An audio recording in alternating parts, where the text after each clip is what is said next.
Selamat siang Pak Haji. Di sini saya Aaron NIM 10 angkatan 18 ingin mengerjakan proyek UAS yang terakhir dengan Pak Haji. Di sini untuk proyek akhirnya Pak Haji memerintahkan untuk tentang Big Data Analytics dan mengimplementasikannya. Nah, di sini kita disuruh memilih apakah kita mau menggunakan collaborative filtering, clustering, atau classification. Nah, di sini saya menggunakan collaborative filtering. Sebelumnya saya jelaskan dulu collaborative filtering itu adalah seperti kronologinya, seperti kita memfilter sebuah data. Namanya saja di pelajaran Big Data Analytics sudah pasti kita menganalisis data, bukan hanya data besar saja. Karena namanya Big Data belum tentu datanya pasti besar. Bisa juga pasti kecil, pasti juga bisa data yang terstruktur, data khusus, dan lain-lain sebagainya. Nah, Big Data sendiri itu bukan berarti datanya itu berukuran besar, tapi kita bisa simpulkan bahwa data itu adalah data yang datang terus-menerus. Jadi kalau menurut pendapat saya sih, datanya itu bergerak secara terus-menerus gitu, tidak berhenti pada satu waktu saja. Itu makanya disebut Big Data Analytics. Nah, di sini untuk implementasinya saya mengambil dari sumber ini, github.com, Kaggle, Docker.Python ini. Di sini saya menggunakan collaborative filtering sebagai implementasi saya. Nah, di sini juga saya mengambil topik itu tentang COVID-19. Nah, sebelumnya di dalam Kaggle ini terdapat banyak data yang sebelumnya saya akan tunjukkan. Nah, di sini banyak sekali data-data dari COVID yang kita bisa terapkan dalam Python ini. Itu ada COVID-19 Clean Complete, ada Country Wise Status, ada DWS, Full Group, USA Country Wise, World Thermometer Data. Nah, di sini data-datanya kita terapkan ke dalam Python supaya kita dapat amati. Yang pertama kita gunakan import NumPy, SNP, berpandas SPD, dan from Matplotlib import Matplotlib SWLD. Seperti biasa, Matplotlib adalah untuk data visualization. Jadi untuk implementasinya kita membutuhkan Matplotlib. Jika tidak membutuhkan Matplotlib, ya kita tidak bisa mengimplementasikannya. Untuk selanjutnya kita jangan lupa untuk memasukkan folder yang telah kita punyai ke dalam Google Colab. Kalau di sini saya menggunakannya Google Colab sih. Jadi untuk kalian yang tidak menggunakan Google Colab atau menggunakan PyCharm atau Spider atau Jupyter dan lain sebagainya sih, kalian bisa sesuaikan saja tempat foldernya agar tidak terjadi kekeliruan. Karena saya menggunakan Google Colab di sini, jadi otomatis folder saya harus saya letakkan ke dalam drive yang saya buat Google Colab-nya. Contoh di sini saya menggunakan Google Colab dari email mahasiswa saya, yaitu Antonius Aaron Devin. Ya, jadi untuk folder ini, folder COVID-19 ini, saya sudah pindahkan ke dalam drive dari Antonius Aaron Devin tersebut. Nah, untuk selanjutnya, setelah kita masukkan konten drive my drive ini, kita bisa cek. Contohnya seperti ini. Nah, di sini kita bisa cek country wise datanya. Itu isinya apa saja, yaitu ada country region, confirmed, dates, new case, new date, new covered, dates, 100 case, dan lain-lain ini. Nah, kalau sudah kita bisa run. Nah, enaknya di Google Colab ini kita bisa langsung run dan bisa langsung pada hasilnya, tidak perlu di run satu-satu lagi. Lebih praktis dan lebih cepat. Nah, di sini data ini yang keluar ini kita sebut filtering. Mengapa filtering? Karena ini adalah data-data yang terjadi di seluruh dunia dan kita memfilter poin-poin pentingnya yang terjadi jika COVID-19 ini muncul. Nah, ini kalau COVID-19 muncul, nah ini poin-poin pentingnya adalah yang terjangkit, konfirm, yang meninggal, ada kasus baru kah, ada kematian baru, atau ada yang sembuh, dan di beberapa negara lainnya adalah berita-beritanya dari COVID-19 tersebut. Nah, untuk selanjutnya kita bisa ngecek juga ini untuk confirm dan lain-lainnya dalam bentuk datanya yang berupa angka yang benar-benar akurat. Nah, kalau kita start gini, nah ini keluarnya seperti ini.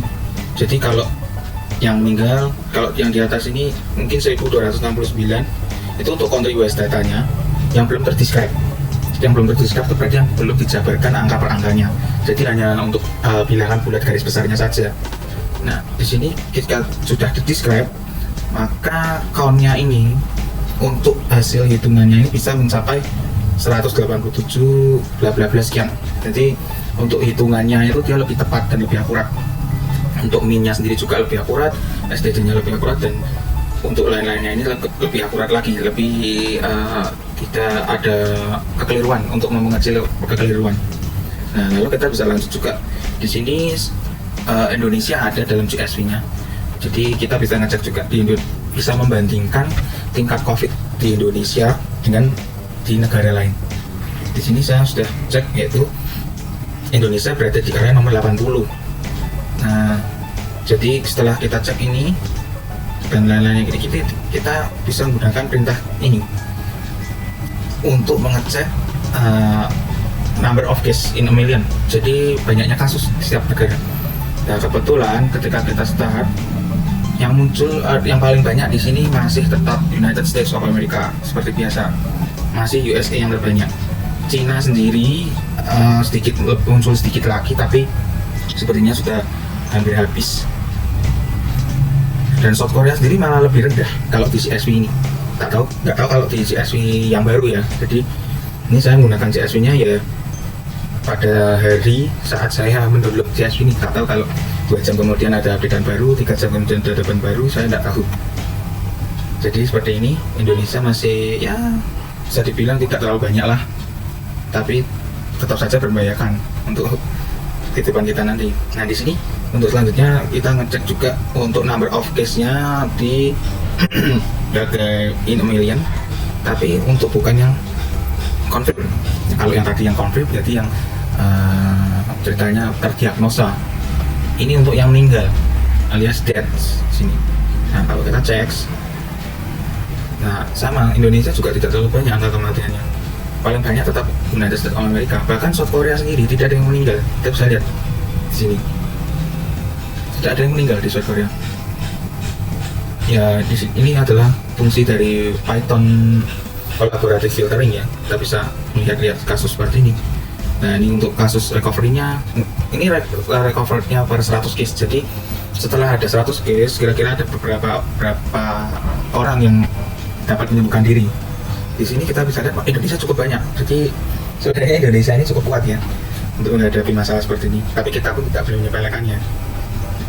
Bahkan United Kingdom malah angka kesembuhannya sedikit sekali. Padahal kalau kita lihat ini pada angka kematian dan angka konfliknya lumayan ya. Kalau untuk kelas dia ya, untuk kelas United Kingdom. Di sini malah Indonesia banyak yang sembuh, puji Tuhan. Nah, ini yang lain sebagainya ini juga seperti biasa. Cina dan South Korea sudah pasti banyak yang sembuh lah ya, karena pada date-nya sendiri Cina dan South Korea paling sedikit di antara semua negara. Nah, di sini kita kemudian bisa cek juga population. Jadi population pada setiap negara itu ada beberapa banyak. Jadi untuk kasus setiap populasinya itu yang terjangkit itu ada beberapa banyak. Di sini kita bisa lihat bahwa tetap USA yang memimpin. Nah, tapi di sini ada kebalikannya. Di Cina itu lebih sedikit karena populasinya memang dia cepat sekali. Jadi pada saat terkena dia langsung potong PSBB. Makanya untuk populasi yang terjangkit kasus COVID-19 dia lebih sedikit. Jadi tidak hampir tidak terjangkit, mungkin hanya sebagian. Tapi kenapa pada AIDS dan konfliknya itu cukup banyak? Ya, ini karena walaupun sedikit, tetap saja kan tadi saya bilang tidak boleh meremehkan. Walaupun kasusnya sedikit, yang terjangkit pun bisa banyak, bisa lumayan seperti ini. Apalagi yang meninggal pun lebih banyak dari yang terjangkit. Jadi seperti ini. Lalu kita lanjut ke region. Region ini adalah ya region dari Southeast Asia saya cari tadi. Ini. Nah, ini untuk confirmed case total. Ini case yang by region. Nah, di sini ada Afrika, Europe, Amerika, East Mediterranean, Southeast. Jadi paling banyak tetap Amerika sih, benua Amerika lebih banyak di sini. Oke, sekian dari saya Pak Haji untuk proyek saya kali ini. Semoga dapat membantu teman-teman juga yang menonton. Di sini kesimpulan yang saya dapat ambil adalah dengan menggunakan Python kita bisa melakukan apa saja sebenarnya. Jadi kita tidak perlu takut untuk mencoba, tetap mencoba. Jika salah ya kita ulangi lagi saja. Tidak perlu takut kan. Oke, jadi sekian dari saya Aaron NIM 10, terima kasih.